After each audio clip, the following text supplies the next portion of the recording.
Greetings, designers!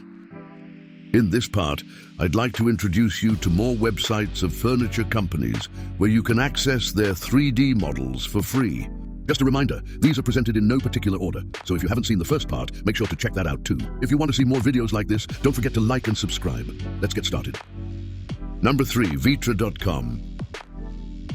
Explore the design world of Vitra, a leading Swiss furniture company. Let's start exploring. You can find the furniture categories in the menu under the Products tab. Let's take a closer look at the sofas. Oh wow!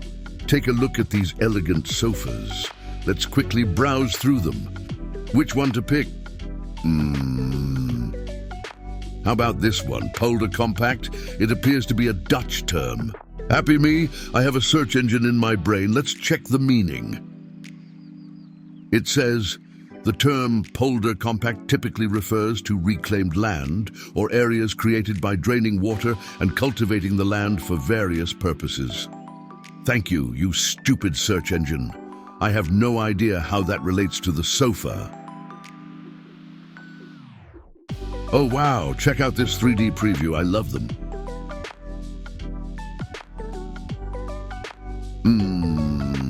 Plenty of choices for fabrics. Nice job. You can access their downloadable files in the CAD data menu.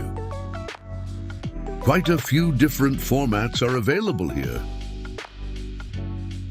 For me, the FBX format works perfectly. Feel free to download any file type that suits you.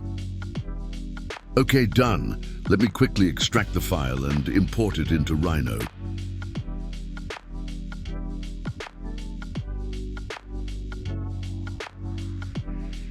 Let's have a look at the rendered preview.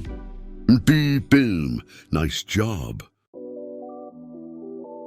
Good news, the material appears to be attached to the file, but there's a ton of stuff here. It's time to examine the model. Let me introduce you to a useful command. Right-click on the material and choose Select Objects. This will allow you to select and modify the objects associated with the material. Weird.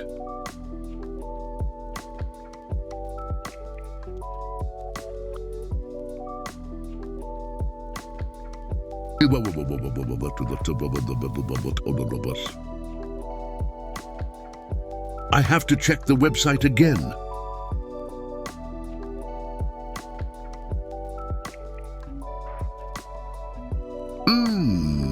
The buttons are different. Sassy but classy. This time I want to use Vray Vision for this sofa. But first, I need to change the material type from custom to V-Ray so I can edit the material. Click on the material type and select V-Ray material. Now in the top menu, click on the V-Ray toolbar and select Asset Editor.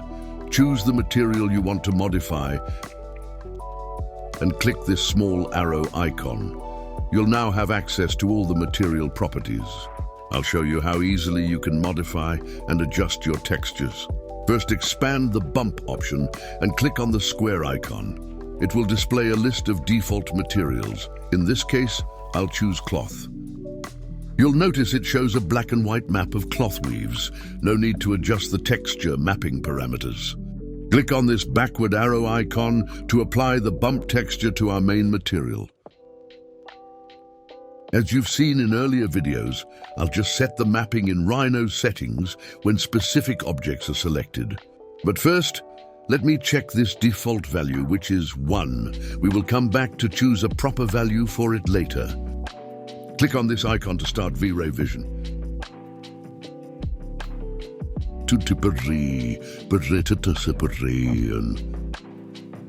Okay, as you see, the texture is too big. Relax, and let's return to Rhino to modify the mapping value. Make sure Locked is checked to change all directions together. I will explain the mapping in future videos. However, it is worth noting for now that the XYZ size option refers to the exact size of your texture, scaling down your material as you decrease this number. Banana, nana, nana, banana. Not there yet.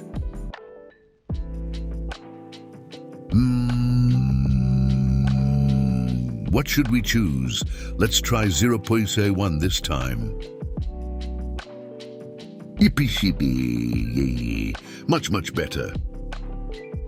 All right, no need to go further at this time. I hope you found this useful. I'll be exploring more websites in the future, so be sure to subscribe and join me on this journey. And don't forget, perfect practice makes progress.